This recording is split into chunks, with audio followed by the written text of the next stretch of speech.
What's up, Benchwarmers? This is a special episode that we actually got to record with some very special guests. We have the EPL Boys joining us on our podcast, and we talk about all things EPL, all things Liverpool. We delve into some of their extracurriculars, some of the things that they do to keep themselves busy, and we get their score predictions for the weekend. Is it going to be biased? Is it going to be unbiased? They are two awesome dudes, Americans with no filter, as they self-describe themselves, so we hope you enjoy this next one.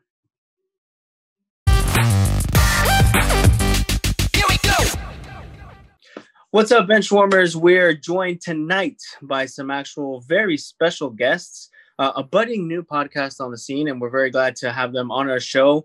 Joining you tonight, my name's Diego, the Stat Troll. I'm joined by Eric, the Instigator, and Marco, our correct producer, the Interrupter. These two guys are self-described as Liverpool lads. We're not sure what went wrong in their lives, but they like that club, and they actually do live kind of far apart, but they make it work together, and we really appreciate that. We think that's pretty cool. So I want to take a minute to introduce the EPL Boys podcast. Thank you guys for joining us. Yeah, we appreciate you guys taking some time and coming on the show. We want to definitely share your voice with our listeners and with the football world. I won't go too much into who you guys are, even though I did look up a bit myself, and some of the things that I saw were questionable at best. But you claim to say that you're very biased, of course, when you can't be. And you are two Americans with no filter, which I hope you live up to that, because that was your very first tweet that you put out anyway. Mm-hmm. And without further ado, Logan and JD, take it away. Yeah, so the tweet was me. That was not us. Tweets are all me. Tweets are all me. But yeah, we are the EPL Boys. We started this podcast like a couple months ago, and we just kind of wanted to just make an EPL focused podcast. It's really what it is, mainly EPL focused. Excuse me. And we cover all the games. We cover all the teams. We talk about every game that happens on our Tuesday episodes, recapping all the games, recapping some storylines. And then Friday's episode, we do a gambling corner with JD, because he is a self-entitled degenerate when it comes to gambling. And we just kind of preview the games and have some fun. We are unfiltered. We just like to kind of express ourselves however way we want. We both are huge Liverpool fans. What went wrong? Many things went wrong, apart from but many things has gone wrong. But yeah, we just kind of wanted to start this because even though it is kind of like a saturated market, to say the least, we both just love the sport. We've loved the sport for years. We just wanted to get into making some content that we really enjoyed and kind of just have a good time. So that's really what we do on the podcast. We just talk some EPL, have a good time. That's really it. Yeah, basically what Logan said. It's all about having a good time, listening to some Prem action, and that's the thing where we make very specific. We make sure that we talk about it, all 20 teams. Maybe there's a little bit of Liverpool bias, whatever, but we talk about every team, good or bad, no matter what happens. Yeah, your team will get talked about, regardless if it's in a good way or a bad way. It will get talked about. Well, when Arsenal's sucking, we're gonna talk about Arsenal sucking.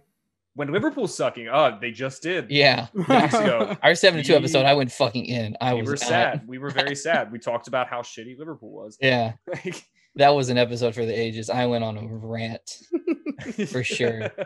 That was fun though. That's all. Yeah. That's all it's about. It's about having some fun, and we're gonna have some fun today. Yeah, man. 100%. In terms of bench warmers, we are two people that would ride the bench for sure. Oh fuck yeah! Absolutely. Nice. It's very warm. But it's very warm. Yeah. It smells kind of funny, but it's all right. That's because we've been here for a very long time. Yeah, that's right. So I'm glad to have you both on here. I like how Logan immediately distanced himself from JD from all the Twitter stuff to save his mate. Yeah.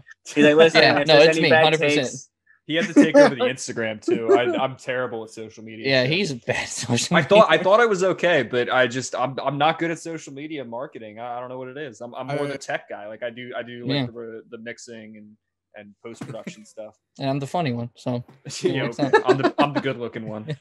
I'm the funny looking one. So there always has to be the dynamic, yeah, a little bit of everything. So I do want to get into it right away. And you talked about it a little bit. You went on a rant, and I'm sure that your fans and your listeners have already heard all the bad things and good things, if there were any. But we want to shift it from the 7-2 because we do also feel and agree that there was a bit of an inconsistency with what happened between Liverpool and Everton in their matchup for the Merseyside derby.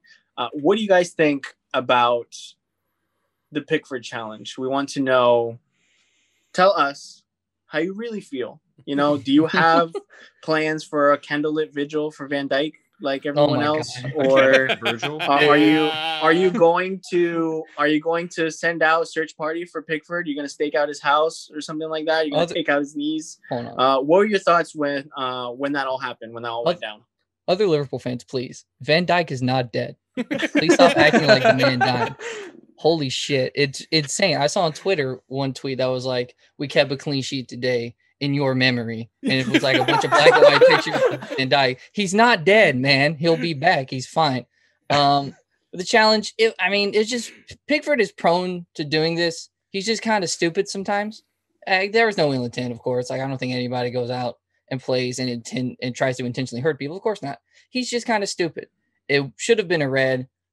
Even though it was like offside, I know it wasn't supposed to be a penalty, but I mean, like, he literally almost took his leg off. That's a red. I don't care. Even though it was after the whistle, you can go back and then give a red for that. So it was a bad challenge. Injuries happen. Van Dijk is alive due to contrary belief. He's actually alive. So I don't know. I wish it was a red. The fact that it wasn't, it makes insult to injury for sure. See, that game, if Pickford gets sent off right there, that was very early on in the game. Yeah. That game is so different because Pickford made 2 or 3 ridiculous saves after that. I mean, I don't even know who their backup is. I know it's not Stecklenburg anymore, but that was years ago. I have no idea. Signed one, didn't they? I'm right now. That's a good yeah, question. I have no idea who their backup is, but I know he's a lot worse than Pickford. Yeah, which is saying something. That is saying something. But I mean, we're not doing too well with the goalkeeping department right now. No, we're not. I think Liverpool puts another goal or two past them, and they did at the end of the fucking game. That was something. Who did you find out that it was, Eric? Who's their backup? Robin Olsen. Yeah, that's who they got. Yeah. Maybe loan him or something. He's a Swedish goalkeeper from Malmö. And, okay. Zlatan. He has Roma, Copenhagen, Calcio. Oh wow! All right. You can prove it wrong, JD. They actually seemingly had somebody that was not that bad. One would imagine. I mean, if it's behind Pickford, I mean, how much? Yeah, honestly. So the challenge was obviously something that triggered a lot of fans. How triggered were you guys with that Mane offside call, though? Yeah, it's I get it, because technically his elbow was like a quarter of an inch offside. I get that. Not even though. Not really. But if that's the case, he's onside. That's effectively level, in my opinion. That I don't think VAR, and trust me, we'll get to VAR. I just don't think that it needs to really be that precise about it. Like, if it's like an eighth of an inch, his elbow barely, to me, that's onside. I think if anybody in the world is like that, that's onside to me. I disagree with it. And everyone on Twitter was like, that's a bad call. United fans, City fans, everyone was like, that's a bad call. So whenever that happens towards Liverpool, it's universally seen as a pretty bad call. Yeah. It's called karma. Mm-hmm. Yeah. Oh, come on. No. It's called karma. Oh my God. Just a little bit of karma. No, just a little bit. What was Liverpool clear at the before the pandemic? How many points were they clear? Like 24 or something? Kind of. VAR had nothing to do with them winning the Premier League. At least half of those points were just VAR.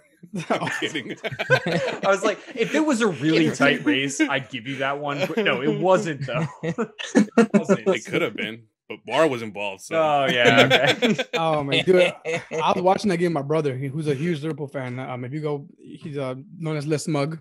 He's very smug, by the way. Liverpool, which is very frustrating. But I've never seen him react less out of pure frustration. Like we saw that happen, the offside. He just laughed like, whatever, and walked away. Like I've never. Yeah, it's classic. If you guys know him, and Diego and Marlon can vouch for this, he's very vocal. Mm-hmm. The fact that he was just like, whatever, and just like just completely brushed it off. Like I knew inside. Bottling it was up. Exactly. He was. He's growing up, Eric. He just punched his drywall when he got in his room. He's like, bro.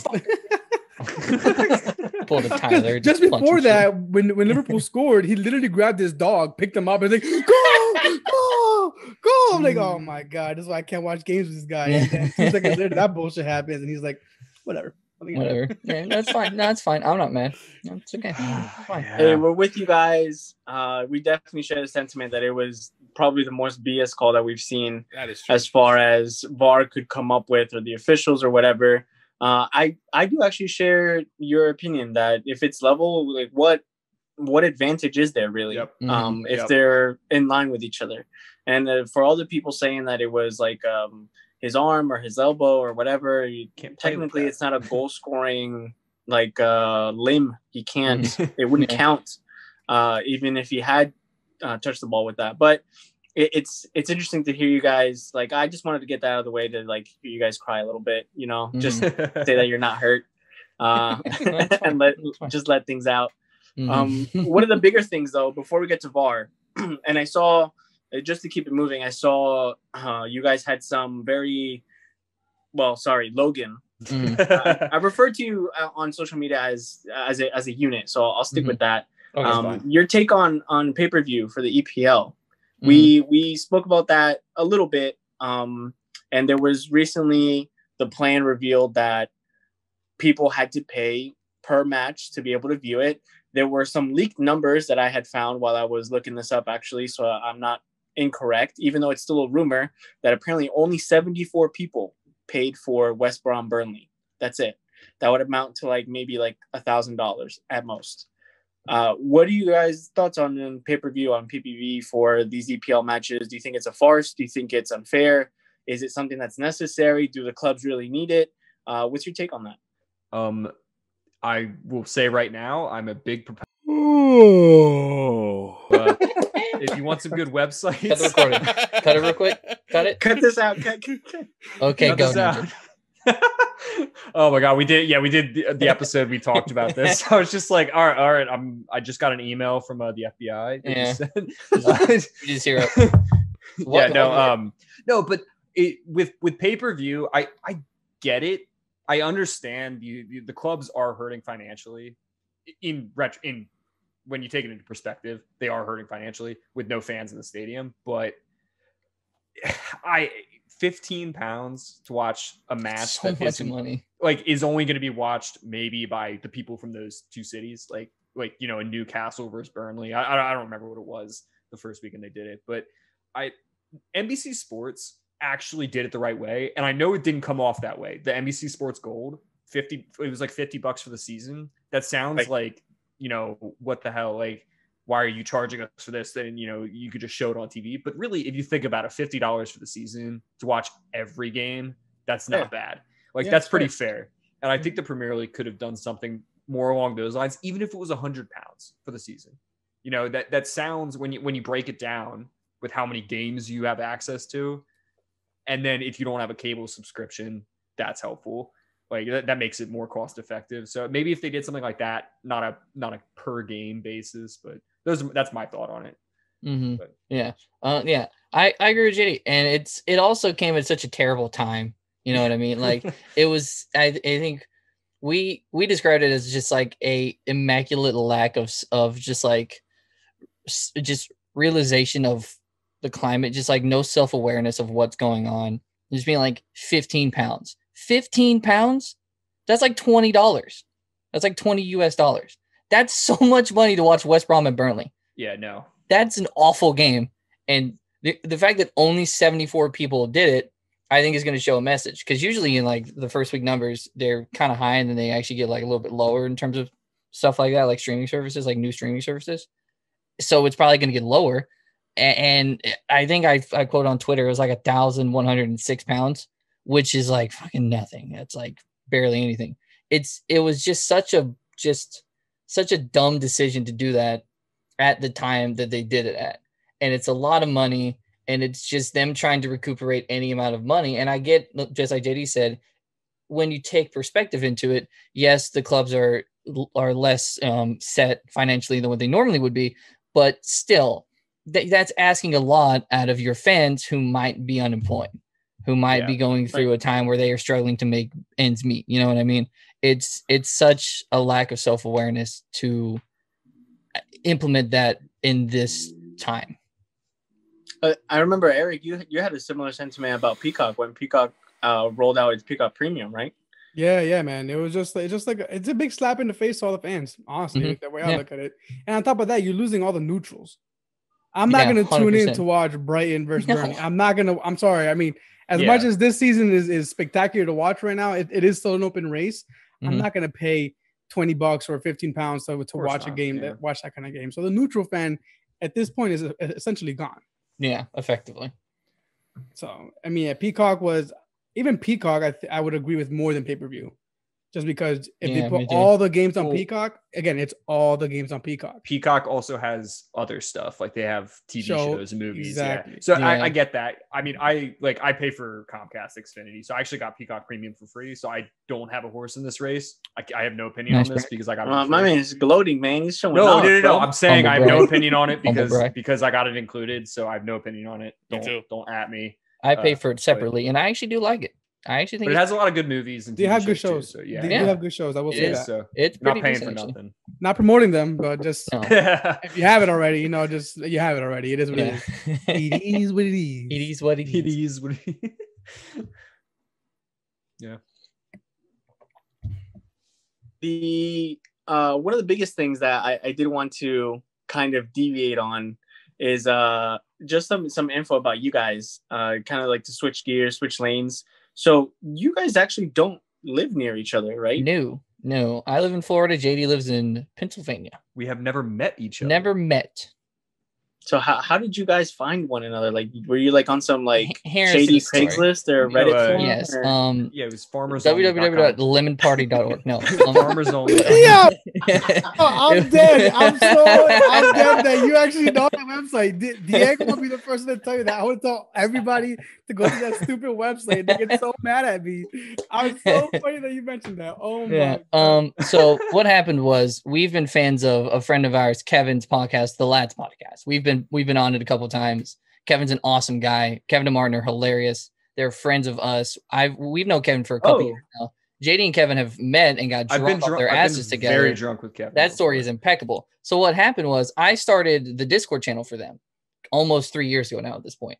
And almost 3 years ago. And I met JD through the Discord because he was one of the first people to join.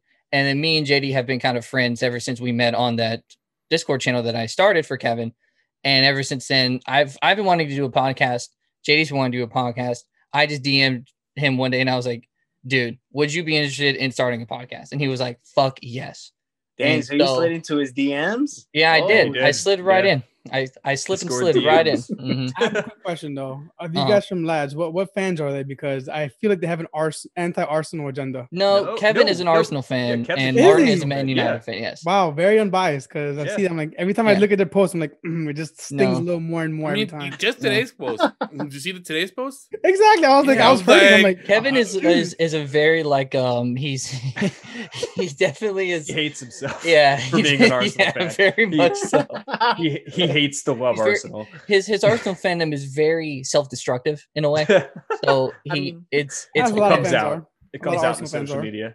Yeah, but Kevin's great. I've been listening to them for like 3 years. JD's been listening to them for probably the same amount of time. They're awesome. We've been on their podcast before. Shout out Kevin. Shout out Martin. They're awesome people.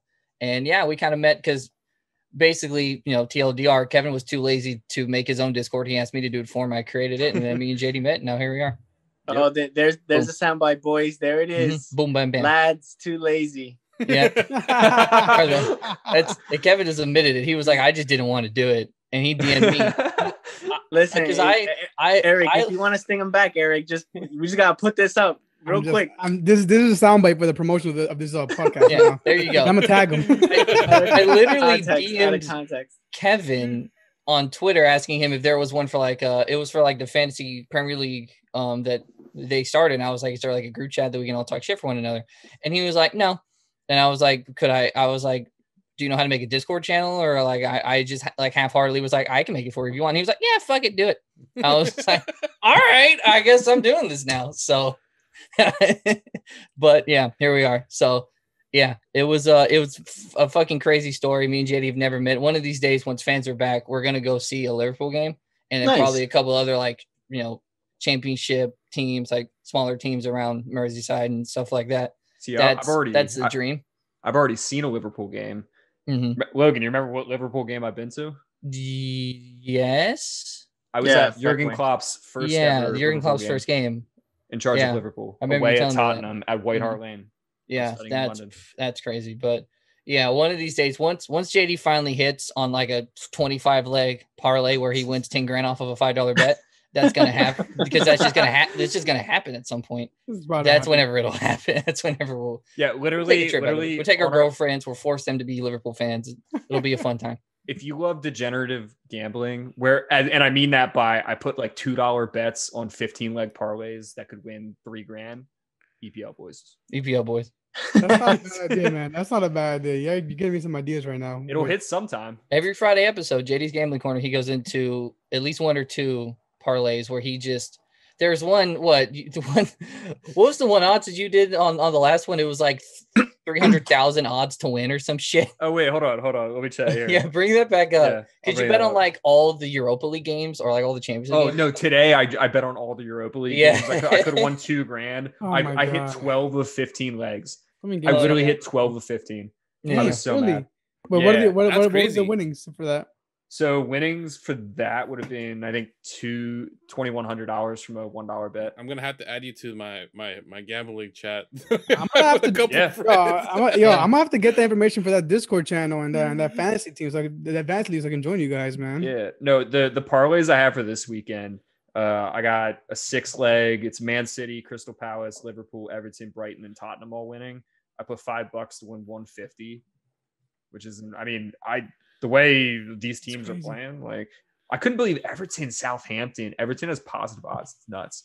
I couldn't believe it. Listen, man, I don't know if Diego has this on the rundown for today, but I've been calling it from the beginning of the season. Everton are a team to watch. They are. Yeah. No. They absolutely are. They absolutely are. I mean, the top of the league for a reason. Very much so. But James is hurt. Yeah, James is hurt. I know. I made this bet before that. I made this bet before. Yes, he did. Well, we recorded our episode last night, so that we had time to do this one. Yeah. So as I made the bets yesterday, and today I saw James was injured. I'm like, shit. Well, there goes that. Fingers crossed. No, but my other parlay, I just picked the winner of all 10 games this weekend. I put $2 on it for 300 plus 323,795 odds would win me $6,400 from a $2 bet if I hit all 10 games this week. Fingers crossed, because I'm getting a cut of that. Low risk, really high reward. So, 50-50, $1 each. That's no. I didn't put any money in that. I just hope to get he put nothing $20. I'll send him a new microphone or something. Yeah. Hey. Some sound. What's wrong with my microphone? Actually, no. You need a new computer. I'll send you. I'll buy you a nice computer. Buy a new computer. I'll buy you a nice computer. My mic's almost worth more than my computer is at this point. Priorities, gentlemen. Priorities. Yeah. So a few more things about you guys. Actually, I did notice that you guys were in different states, and it's very interesting to hear one dude slide into another dude's DMs to make this EPL love story. It's 2020. We're totally behind it, guys. We're totally behind it. Yeah. Logan, you are in Florida, you said, right? Mm-hmm. You have a penchant for mirror pics, it seems, I guess. Mm-hmm. Can I ask you about that? Yeah, you know what, man? It's just oh my god. Life, you know what I mean? That's all it is. That's so is that your thing, or like? It was when I was single and I was trying to actually attract women, but now that I'm not, I'm not posting them anymore. So you have actually. I mean, I hope you have like it looks like you have a happy relationship, right? Yes, I love my girlfriend. Yes, Lainey, Lainey, yes, Lainey. Lainey, big up Lainey. So we want to get you on record right now. Mm-hmm. Who's actually hotter? Mm-hmm. Between who? Between you two. Oh, her. Hands down. You sure about that? Absolutely. Because I as much as it comes off like I act like I have confidence, but I really don't. So it's that's half the game right there. That is, yeah. If you gotta shave though, you gotta shave. Like it, people will believe it. I do need to shave, but I've been fucking lazy. But no, she's so much higher than that. It's funny. Like I akin to like seeing that hot couple where it's like the girl is obviously much hotter than the guy, and I was like, you never really see the opposite, or the guy's like a shit ton hotter than like the girl. But I think she's absolutely beautiful. I love her to death, and yeah, I think she is a 10, and I'm like a 6 on a good day. For real, bro. We feel the love. We feel the love. You do say though, you make a very bold claim on your Twitter bio saying you have good music tastes. So you gotta give us some recommended artists or tracks on the spot. On the spot? Give us 3. No tool. James Blake. I love James Blake. He's a very talented artist. Very enjoyable. If you like listening to kind of like chill hip hop, definitely the one to go for. There's not right now. My favorite hip hop group are the Flatbush Zombies. I've loved them since like 2013. Oh, they're good. Yeah. 2013, 2014. Yeah. They're probably my favorite. And then a classic Outkast. Outkast is always a good one to vibe to. That's one of my girlfriend's favorite groups. So I would definitely recommend the 3 of them if you're into like hip hop, rap, stuff like that for sure. Wait, what was the second one you said? The Flatbush Zombies. Look up on Google. It's Flatbush Zombies. Over top of 2001: A Space Odyssey. Oh yeah, because they made the one album. That's a crazy video. It's one of their albums, and it's played over top of 2001: Space Odyssey, by Stanley Kubrick directing. Oh my god, that is a trippy video. Yeah, it is a trippy. So cool. But I mean, I'm into other. I like rock. I grew up listening to rock and grunge and stuff like that too. So that's your vibe, Just play whatever you like that you like, as long as it's not country music. There you go. Marco. You just lost me right there, bro. Hey. I don't like country music. There is some good country out there. Some, get some FloJo line going. Yeah, like some older country I enjoy. Even like new countries. Yeah, well, I like new country more than old country, but no, just weird. I don't know what to tell you, Jay. I mean, Alan Jackson, Toby Keith, get the fuck out of here. Toby Keith. Marco gets mad. Still look up, bro. Marco gets mad. How much should I give him for listening to I mean, he takes us to a different place every time. So, I mean, if you like incest, I guess. I mean, that's a dream too. I am pretty close to the Alabama borders. You would figure that I would be into country music, but I'm just not. Just no. Not for me. Not for me. I mean, we could hear like the little hint, sometimes the way you say certain things. We could hear the border in it. Hail yeah, brother.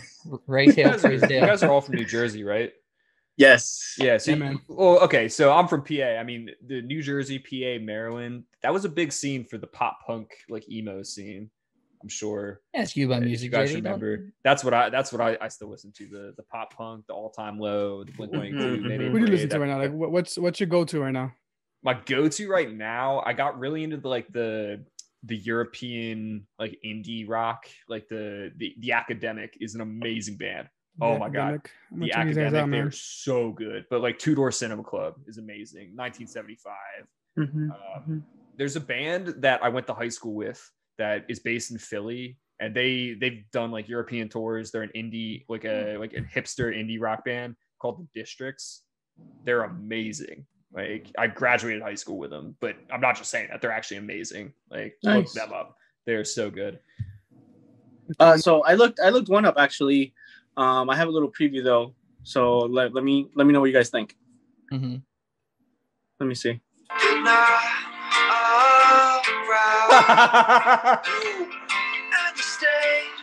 All right.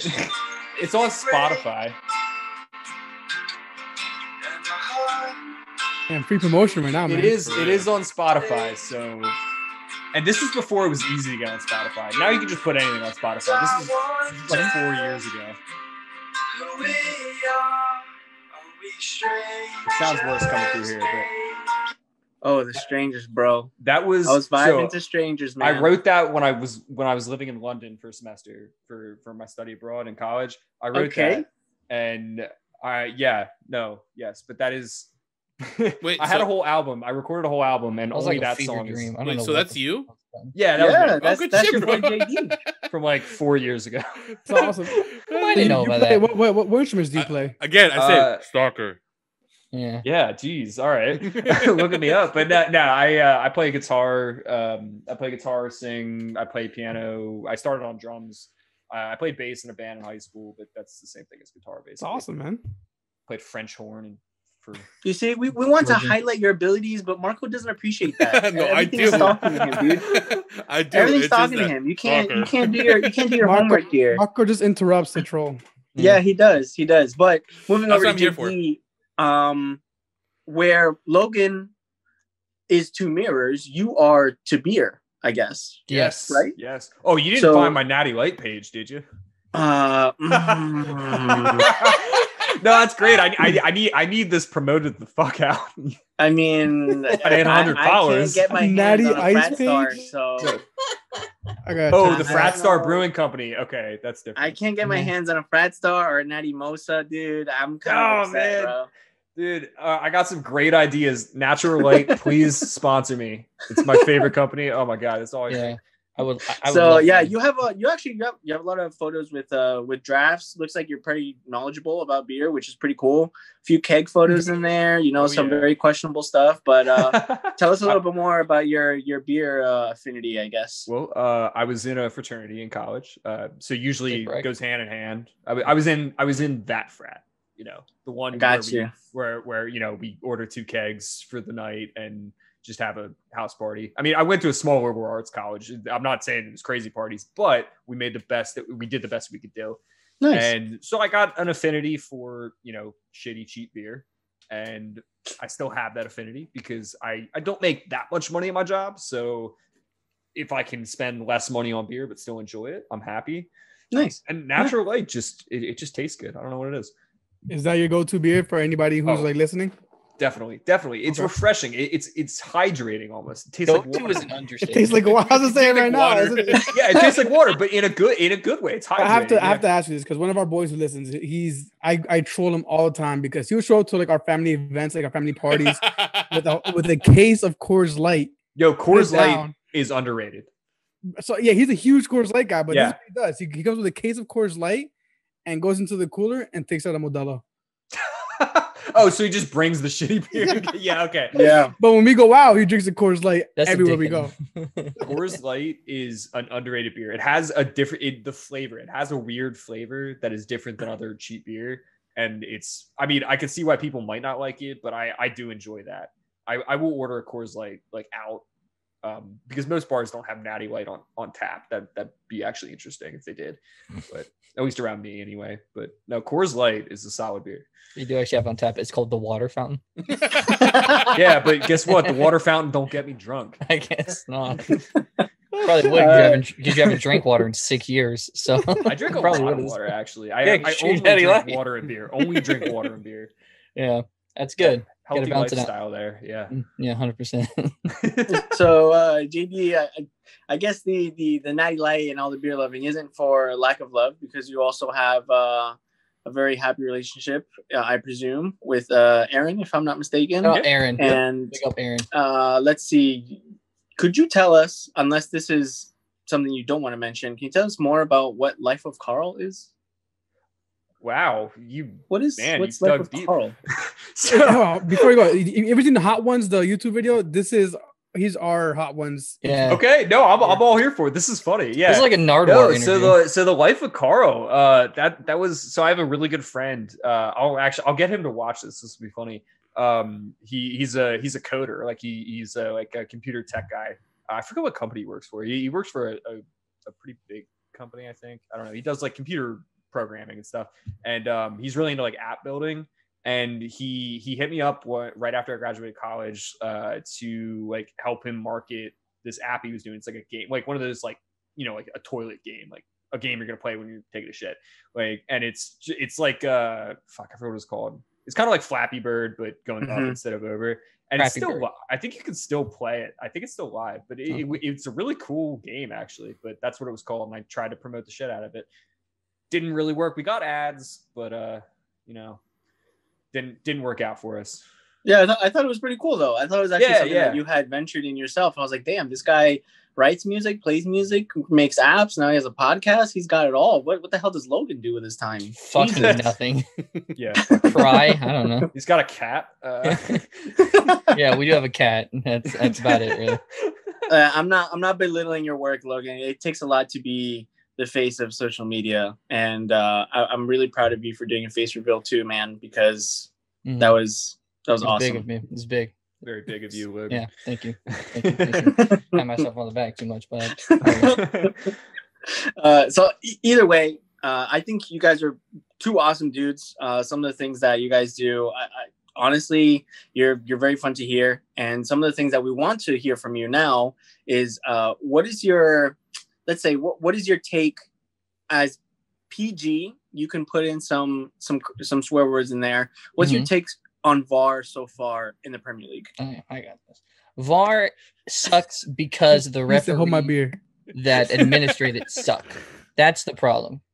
The problem are the FA's refs are bad and it's inconsistent. Yep. They never have the same VAR officials for like match to match. I don't understand why they just like have like a revolving door of people that are bad at their job. I get why they have it, but it doesn't work. I guess I get it, but it doesn't work.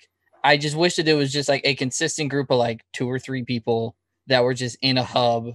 Like, just it's kind of like how the NFL does it, where they have like a separate, I guess, kind of like, yeah, New exactly. Like they have New York where everything goes to. I would love if VAR did the same thing, where they had like a separate place in London or wherever, where everything gets reviewed by the same like 3 or 4 people, so it's consistent. That's what the issue is. It's the fact that the referees are inconsistent, and I think they have an ego where they don't want to show each other up because they don't want each other to look bad. I think it is all down to it being implemented wrong by the referees. I think VAR in itself is a good change. It's just not really being implemented very well. Yeah, I agree with that. I think, having the actual match officials take turns being the VAR official, I don't think that works, because I'm okay with having, your group of match officials, your head officials having their own tendencies with their calls. I get that. That's the game. But when you're going to go super technical, like when you're going to come down to like lines, like drawing lines on the field to see if someone's off by 1/8 of an inch, you can't have tendencies. Like you can't have your own opinions on, like the referees can't have their own opinions on what's good and what's bad. You can't have that. You need to have like an outside source. It's been implemented in other leagues fine. Even the MLS somehow got something right. I think VAR has been good in the MLS overall. I mean, maybe I don't know. No, maybe it's because the US is used to using like instant replay and things like that. Mm-hmm. So I maybe that dug into it, but I just the Premier League just hasn't used it well enough. VAR is good like everywhere else but the Premier League. Bundesliga uses it really well. Yeah. Bundesliga does. It's used well in the Champions League and like Europa League as well. Like it's used well in Europe. It's just the Premier League just keeps getting it wrong, and I think it's down to the refs just not being good enough, and they're just too inconsistent with the people that make the decisions. Yeah, it's too many. It's been bad too many times. I mean, like I think back to the Aston Villa it was Aston Villa Sheffield United game after the Project Restart, when the ghost goal that didn't the ghost goal, yeah. Oh my god. No camera angle. No, I can't. No fucking way. Excuse me. There's no way. There's no way you didn't have a camera angle. I'm sorry. If everyone watching in real time could be like, oh, that's a goal. He's literally took the ball behind the post. I can't believe that didn't count.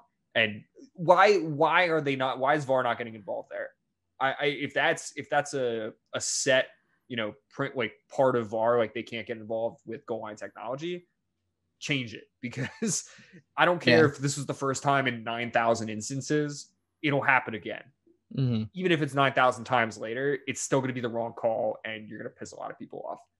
I mean, that decision could have meant that Bournemouth stayed up and Aston Villa went down.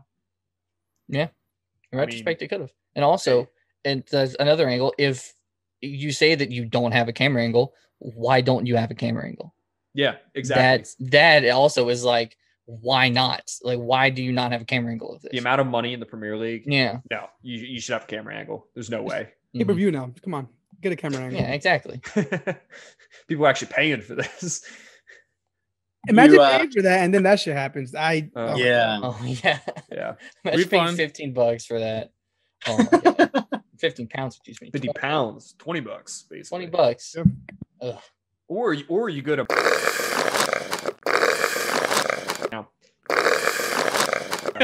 don't promote illegally doing it. If you have to, you gotta do what you gotta do. Listen, Marco's gonna have to bleep out whatever you just said in post. No, it's fine. They're based out of Switzerland. They can't be touched. Yeah.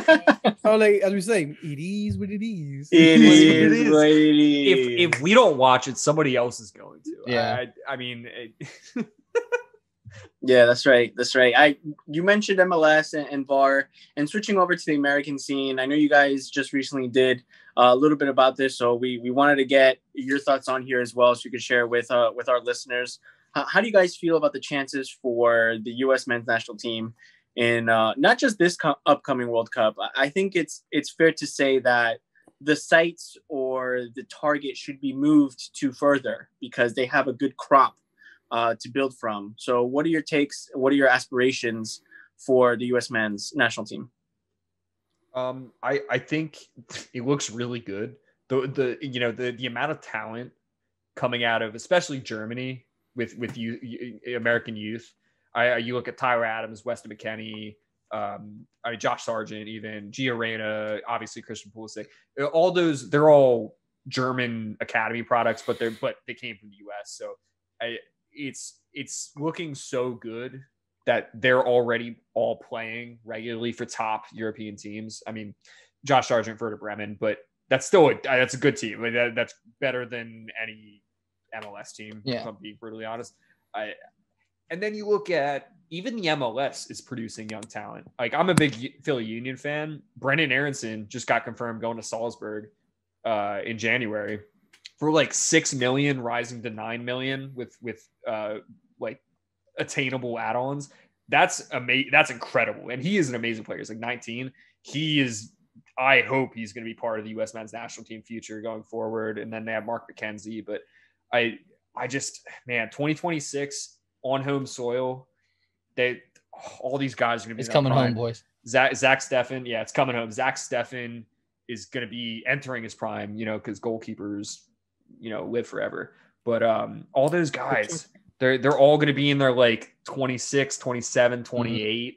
Oh, it's going to be so good. Yeah. We're going to forget that we had a team with Michael Bradley and Josie Altidore. Don't mention Michael Bradley around Eric, man. Because fuck Michael Bradley. If he is ever named in a U.S. men's national team squad again, I will shave my head. Like it's so bad. Oh, you heard it here first. Yeah. Saving this up. Honestly, boys. I will shave my head and just tattoo like fuck. Don't say that. Fuck Michael Bradley. Don't say that. Don't say that. I'm gonna clip this now. I'm gonna clip this now, and by around December, I'm gonna post it. Yeah, well, I just want to. I have no shame, so if that happens, said that Logan was not included. Logan is included. No. But I mean, if I remember, the podcast is called EPL Boys. Yeah, which no means more than one. This is a boy moment. This is not pro. Well, I will say also, if Michael Bradley gets named to a squad, I'll break his fucking legs so he can't ever play. Exactly. He's gonna go pick for them. Yeah, he really is. Oh my god. But to piggyback off of what JD said, there is a ton of young U.S. men's national team, people that are playing in Europe's top 5 leagues. There's 16 currently playing in Europe's top 5 leagues: the Premier League, La Liga, Bundesliga, Serie A, and League 16 of them right now, which is crazy. There's that one picture that was going around Twitter where there's like 9 in the Champions League right now, which is absolutely insane. But the best part about it, like how JD said, is just how young they are. I'm going back on my notes from what I did from the pod that we did, where out of those 17, only 3, or excuse me, out of the 16, only 3 are above the age of 25. So that's 13 of them are all 25 and under. Then you have guys like Dest, who we didn't even talk about, who's now a Barcelona player. He's 19. Yeah. Chris Richards, the guy who's now a regular, at least like a first team player for Barcelona, 20. Tim Weah, the son of George Weah, a Ballon d'Or winner. Heard of him? Yeah, heard of him. 20. Sargent, 20. President of 17. McKinney's 22. Adams is 21. Christian Pulisic is 22. Zach Steffen's only 25, which for a goalkeeper, that's pretty much nothing. Yeah, that's like 23. Yeah. Conrad de la Fuente is 19. So you have all these super young guys that aren't really coming through the MLS's academy. They're playing for the best teams in Europe. I mean, like McKinney's a regular starter for Juventus. It's crazy. Dest and De La Fuente, they play for Barcelona. That's insane. Reyna's getting regular game time for Dortmund at 17. He can't even buy a pack of cigarettes, and he's getting regular starting time for He Dortmund. Probably can in Germany. Yeah, probably can, but just going off of American laws. He can't even do that. Like, that's crazy to me. And it's the best part is how many of them are coming out of Germany, because Germany is super good at growing youth talent. Like, so many of them are coming from Germany. They're so good at it. Salzburg is also really good at it. So Brendan, him going there is going to be exceptional. Oh, yeah. America is going to have a really good time in the 2026 World Cup. I don't think we're going to do super great in 2022. I do think we're going to do a lot better than 2018 because stepping stones. Yeah, exactly. Stepping stones. And luckily in 2026, there's no way that we can't qualify. We have to make it. It was unfair though, because we played two countries at once. We played Trinidad and Tobago. That's not fair. But this team in the future is going to. Yeah, it's a bad joke. That's such a bad joke. This team in 6 years is going to be crazy because Pulisic is going to be 28, Adams is going to be 27, McKinney's going to be 28, Reyna's only going to be 23 in 6 years. He's only going to be 23. That's insane. Weah 26, Sargent 26, Dest is going to be 25, Chris Richards is going to be 26. Like, the youth that we have is awesome, and it's awesome to see. And I'm glad that the MLS is starting to sell some of what we can tell are the best American prospects coming from the MLS. And I'm enjoying the fact that younger players, instead of going to college and spending 4 years doing that and then maybe going to the MLS draft, they're starting early. They're starting training at like a young age, like you would in Europe. And we're seeing that with guys like Brendan who are coming through that system and then going for almost 10 million, dollars, or was it pounds that he went for, or euros? Dollars, yeah. Okay. It's almost $10 million for a 19-year-old from the MLS. Yep. It's the highest American homegrown. That is a great step, and I'm really looking forward to the MLS hopefully becoming kind of like a breeding ground for young American talent. I really want it to be that, because then it's going to be super entertaining. Would that ever change if they go away from the whole draft model and the whole buy your way into the MLS? I think they should, because especially for the MLS, growing in popularity, because a lot of times whenever they would sign these older players like Zlatan and guys like Beckham and Higuain, a lot of people knew who Beckham is, but a lot of fans of football and basketball in America, they probably don't know who Zlatan is. If they do, it's going to be very few of them. And if they don't know who Zlatan is, there's no way they know who Higuain is. There's no way that they know who. Yeah, exactly. I was going to say Blaise Matuidi. They have no idea who these people are. So instead of that, I feel like the MLS would grow a lot more in popularity if you can see the next crop of men's national team players, because that's what a lot of these people who aren't huge soccer fans like we are, they know who Christian Pulisic is, though. They know who these MLS players are. They knew who all the old American players were, like Tim Howard and Landon Donovan. They knew who they were because they played for the United States. Yeah, Dempsey as well. So if you get these younger guys coming from the MLS, you're going to get more people invested because they realize that, wait a minute, we're watching the future of the national team in the MLS. I think that is a better way to grow popularity in the MLS than just signing 34-year-olds from Serie A. I really do. Now, the most recent match for the U.S. was a February friendly, a 1-0 win in Carson against Costa Rica. And I remember reading that there was actually some people within the federation, fans as well. They were a bit worried. Pundits, I guess, were included. They were worried that the U.S. decided not to play any matches this year. And then essentially, I just wanted to double check on their schedule. They don't really play until next year for the Nations League, and that's almost in the summer. does that worry you guys at all? Like, I know we're all here in the US, but just throwing the giving you guys like the baton so you can speak about it. Are there any fears that we might get another Freddie Adu situation here where some of these players might fall off? Whether it's due to pressure or whether it's due to like their own output, I'm not sure, but like, does that ever come into your minds at all? I think the biggest issue I see right now with the U.S. men's national team is the coaching. I do not think Berhalter should be the manager of the U.S. men's national team. I have no idea why they fired Klinsmann. The fact, like, he took a very average national squad to the knockout rounds of the World Cup in 2014 and did well. Like, granted, they lost, but to Belgium, and it was a close game. They went into extra time.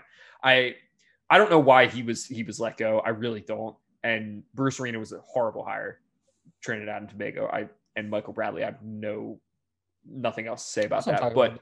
But Greg Berhalter was maybe he was a good like stopgap hire. Who was the interim? I forget who the interim was before him. But they need to go and make a statement managerial signing. I was saying last year, when Jose Mourinho got fired from Manchester United, go get Jose Mourinho. He's looking for a new challenge. Go sign him. Have him coach the U.S. men's national team.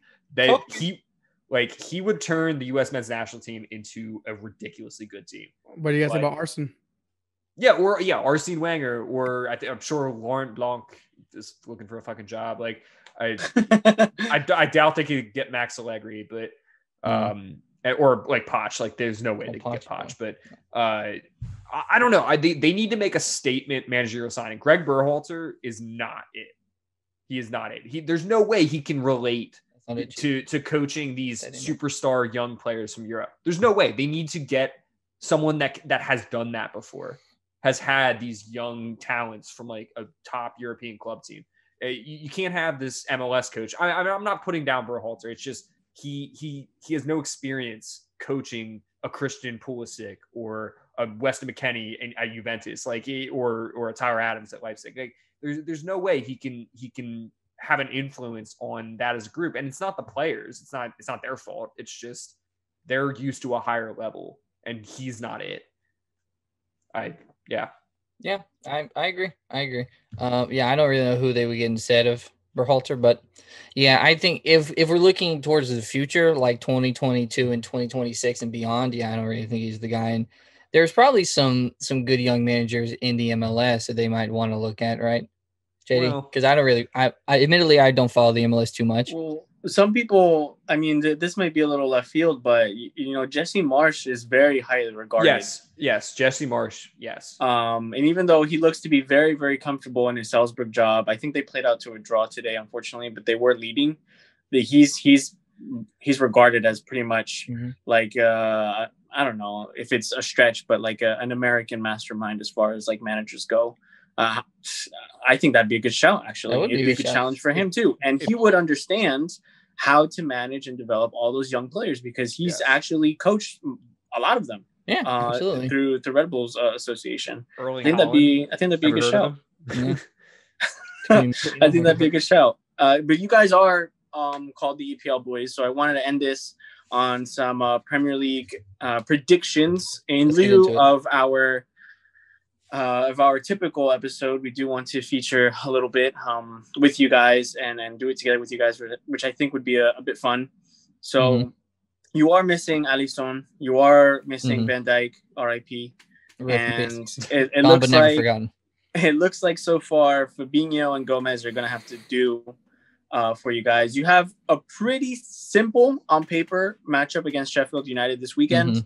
A lot of rumors saying that it could be Ryan Brewster's first game to start for them, and that he could actually have a bit of a statement against his former club. So can you guys tell us what are your score predictions? If you want to do it together or individually, I don't know what's going on with this divide, but I think EPL Boys, what is the EPL Boys prediction for Liverpool Sheffield this weekend?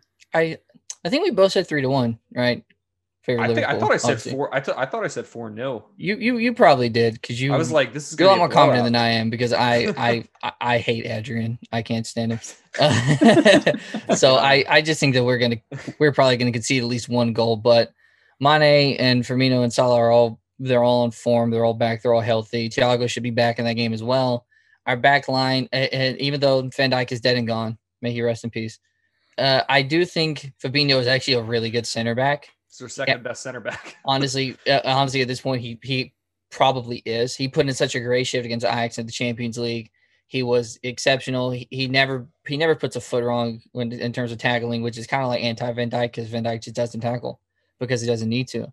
So I'm kind of confident in our back line. I'm not really confident in the keeper. Luckily, Alisson is reportedly ahead of schedule, so he should be back by the end of the month, which is going to be awesome. But yeah, I just feel like Sheffield have not been playing super well. Brewster is going to be his first start. He's probably going to be, a little out of it because this is going to be his first Premier League start, I think, ever. I don't think he started at all for us at any Premier League game. It would be, yeah. So he's admittedly probably going to be a little sketchy, but he is a good player. The deal was awful for Sheffield. I went into detail about the deal. I think it was a terrible deal for Sheffield. They paid way too much, and all the clauses were not good in their favor. So I hope he does well. I hope he does well, as I really do. He's been really good for us, and in the 21s and stuff. So I do think that we are going to win, though. I think it'll be a comfortable win for sure. All right, that's fair. That's fair. I have a few other matches, 3 more actually, for you guys to give us the predictions. We have our own thoughts, of course, but we want the EPL boys to give us the exclusive. Another match that's actually marquee for the weekend: United against Chelsea, being hosted at Old Trafford. What do you guys think for that match? Draw. It says draw all over it because Manchester United has shown such up and down form. And honestly, so is Chelsea. Chelsea can throw away a lead like that, and they've shown it twice this season. I can't see either of these two teams beating each other. I think it could be high scoring. It could be a 3-3. I don't see one team beating the other one. Yeah, I see Chelsea lots of goals. Draws, man. Yeah, it's just Chelsea 3-3 draws. Yep. That's just what they're about. Yeah, I also read down a draw because, in the back of my head, I was like, one of these teams is going to blow it, but I don't know which one. So, both of them. It'll probably be both of them because United, just like how JD said, have been so up and down. They can be so good against PSG, but then just completely fall apart against Spurs, or Brighton. You know what I mean? Where they shouldn't have won, or against Crystal Palace to start the season, they just got blown out of the water by Crystal Palace. So it's so up and down in Chelsea. Their offense is so good, but their defense is just sometimes you just wonder what's going on. Luckily, they don't have Kepa in goal because Mendy's back. He played in the Champions League games. Thank God for them. Because if he was playing, there was no way that was going to. There's no way I was going to think Chelsea was going to win. But with Mendy back, I think this game's going to be close. I think it's going to be super entertaining. I have it as a 2-2 draw, but it's going to be awesome, and I cannot wait. All right, so EPL boys are predicting a draw there. So the second one coming up actually for your rivals, Everton-Southampton. Now, this might be a bit of a low-key match in previous years, but with Everton leading the charge near the top of the table and the confirmed reports, if I'm not mistaken, of James Rodriguez being out with injury, how the tables turn there. Yeah. What do you guys think against Southampton and Danny Ings? How do you feel Everton are going to do? Yeah, see, we made these predictions before James being out. So now James being out, I think this game's actually going to be a lot closer because Richarlison is suspended as well, so he can't play. Correct. So it's really just going to be Calvert-Lewin against Southampton's big-ass center backs because they have some tanks as defenders, and they're going to give Calvert-Lewin a run for his money. But again, at the same time, they still have Digne. They still have at least Doucouré who can create in the midfield as well. They still have decent players that can get him service. But I think this game's going to be a lot closer now without James because James has definitely been the difference maker. Apart from, I've said Harry Kane's been the best player in the Premier League so far this season. And I think James has been the second best player in the Premier League. Fair. He's been elite. He's been exceptional. Without them, this is going to be a big test to see how Everton are because I said in the beginning of the season, I don't see James staying fit for the whole season. I just don't because of his history. So this is going to be a good test to see how they can perform without arguably their best player right now. So it's going to be entertaining. I wrote it down Everton 2-1. I think it's just going to be 2-1, but I think it's going to be a really close 2-1. And I think Ings is going to score this just because that's just what he does. He scores. Yeah, All right, Everton 2-1. I would agree with probably a 2-1 scoreline. Or you had 3-1 though. You had 3-1 before. Yeah, but that was before James was injured. Yeah, I know. I made my bets before James was injured. Yeah, so fuck me, right? But yeah, no. I think Everton will still win. I think they're coming off too much of a high at the beginning of the season, and they're gonna keep it. They're gonna keep it rolling. It's gonna take a big boy to beat them. It's gonna take like a Man City. They're gonna have to take a beat down from Man City or something like that. And Liverpool should have fucking beat them. Yeah. But Jay, let's not get sad again. Yeah, I know. But no, they'll definitely win this game. It'll be close, but close. I think they need to win this game. The deciding factor will be Carlo, because Carlo is a world-class manager, and I think in this situation he will adapt. Whereas in previous managers with Everton, I don't think that they would have adapted very well. But I think Marco Silva was very good. No, contrary to popular belief, no. There's a reason he got sacked in like 6 months. It was a joke. Fucking bad. I know. Yeah, Big Sam, come on. No. He would have done a shift. He would have just had them just. He would have done a shift. He would just had him Pickford every single one of Southampton's players, honestly. But yeah, take his head off. Carlo is going to be the difference maker because I think he will have them adapt to training. I like that shout. I like that shout a lot. So the last one here, actually, just so that we round it out. I know City is definitely a top team to speak about. It looks like they might have Kevin De Bruyne back, so that might be actually interesting. Spurs are away to Burnley, so that could be pretty tight, depending if they're able to beat that low block.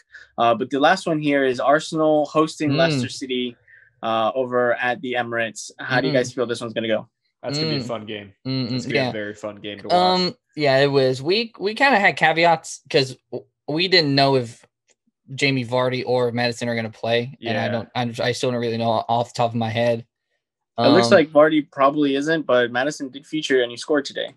So okay, so with Maddison and no Vardy, I don't know. That's going to be a close game. I could honestly see any result. A win for Arsenal, win for Leicester, or even a draw. I really could. Yeah, I can't call that game because Vardy really is an X factor. Iheanacho is a detriment. Yeah. He's not good. He turned it around today. He had 2 assists and a goal. That's Europa League. Cool. Yeah, it's the best league in the world, man. It's the best European competition out there. Yeah. I feel like that's a little short. Says the Arsenal fan. Yeah. No.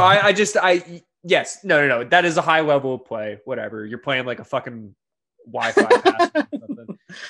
So what do you guys think? What's the score for this one? Give us a score line. You know what? I think it'll be open. It'll definitely be open. I think Arsenal are gonna win.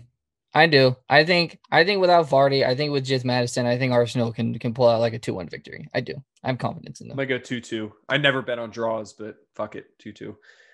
Yeah. I'm not hurt. I just feel like it. I'm not taking it personal at all. Not at all. You shouldn't. However, if they get beat though, you know, I'll hear from you guys. Unfortunately, I bet you're a big Ozil fan too. I am. Actually, I do like Ozil. I do value him a lot, man. I'm a huge Ozil fan. I love so am I. I'm saying so. You're probably sad about everything that's been am, man. I am. I don't know what's going on, to be honest with you. So I don't even, as a fan, have no clue what's going on. Is it a managerial thing? Well, of course. Is it who knows? Who the fuck knows? Who knows? So listen, if anyone is making their bets and you just heard the scoreline predictions from the EPL Boys, you could blame them for either making or breaking your 15-way parlay. Listen to JD's precursor every time that we start the gambling corner. JD, do you have it written down? Oh my God, of course I do. Okay. Yeah, so every time I start the gambling corner, it goes off with "Welcome to JD's Gambling Corner, where every pick is a lock and dreams really do come true. These opinions are solely mine and should not constitute financial advice in any way. If you or someone you know has a gambling problem, please seek the advice of a gambling addiction hotline." It ain't our responsibility. I don't. Yeah, I'm covering my ass. I am covering my ass here. No, it ain't our fault. It ain't my fault. Listen to JD at your own risk. Yeah. This is not financial advice. It's a suggestion. I don't know. Maybe Diego, that's a good thing for you to write down. Whenever you give fantasy advice, I've been saying that. For real, I've been saying that all season, man. And they're only suggestions for my fantasy picks. But it's not as clear as JD. Listen, if you need me to do that disclaimer every week, Yeah. JD, I appreciate it. I'll send over send the him check. a picture, JD. Yeah, just send him a picture. I'll send over the check for the copyright material. I think you do because I keep on blaming you for my fantasy failures. Bro, that's the laziest thing to do, man. Of course you're gonna blame me. You don't have the disclosure. If you had the disclosure, I could not blame you. I legit felt like I walked into a bank and just signed papers for the investment accounts right now. Oh man, listen guys, it's been an awesome time. I'm pretty sure we hit somewhere close to our hour mark. So I do want to say first, before anything else, thank you guys for sharing this time with us, for sharing your stories, your singles, your mirror picks, all the stuff, your takes. We're really glad that there are two awesome guys that are also on the scene, two awesome Liverpool fans, and I do want to give this time right now. If either of you, JD or Logan, want to take it up, so you can let everyone know where they can find you online. Yeah, I got it. It's at the EPL Boys on Twitter, at the EPL Boys on Instagram. We don't really have anything set up yet. We have a couple of thoughts, so maybe we'll start a SoundCloud. Who knows? SoundCloud rappers. One of these points. But yeah, thank you guys for having us on. It was a lot of fun. We are huge fans of you guys, and maybe one of these days we'll get you guys on our show. Definitely. Nice. Man. Nice. Thank you guys for coming on, man. Absolutely. It was a lot of fun, and we look forward to coming back on at some point because we are Benchwarmers certified. Yes. Absolutely. Yes. Certified. Absolutely. The last, I'm glad you said that because what I want to wrap up with, we want to know from you, what does the word benchwarmer mean to you? JD, you can start. Put you on the spot. Part of the team, you got to have that hype man. You got to have those guys on the bench, hyping you up. I think of the classic movie, The Benchwarmers. It's just good. It's baseball related, but it's good for anything. Just the guys that couldn't start and then they get the chance to play and play well. I don't know. I love the name of your guys' podcast and your idea. Like it's awesome. It's so cool. It's awesome. Yeah, for sure. Benchwarmer.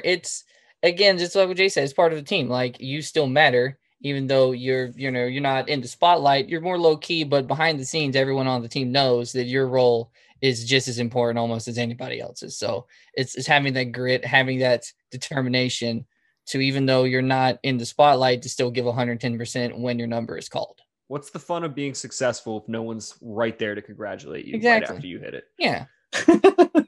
Absolutely. Like you hit a home run, you round the bases. What if there was nobody in the dugout? You just go and sit down, drink a Gatorade. Like that'd be terrible. No, you need to have those guys sitting on the bench, just slapping your hand. Yeah, or you score the match winner in a World Cup knockout game, and who are you going to run to on the sideline? Oh yeah, the guys warming up who are never getting on the pitch. Yeah, exactly. They're included in the celebrations. Absolutely. That's so true. They're always just jogging on the sideline. Yeah. It's the guys that are never getting in, but they're always doing their run ups. They're always acting just in case for some reason the camera's on them for 2 seconds. They're over there doing like hip exercises and they're doing stretches and calf warm ups. They're just like, just in case though. Hey, you saw me though. I was on there though. That's good. Oh man, JD and Logan, thank you guys again. You guys are honestly an awesome duo. We are the Benchwarmers. We'll sign off. My name is Diego, joined by Eric the Instigator, Marco the Interrupter, our crack producer, and we'd like to remind you, Eric, we are the Bench of the Voice, where the bench is always warm. Peace guys.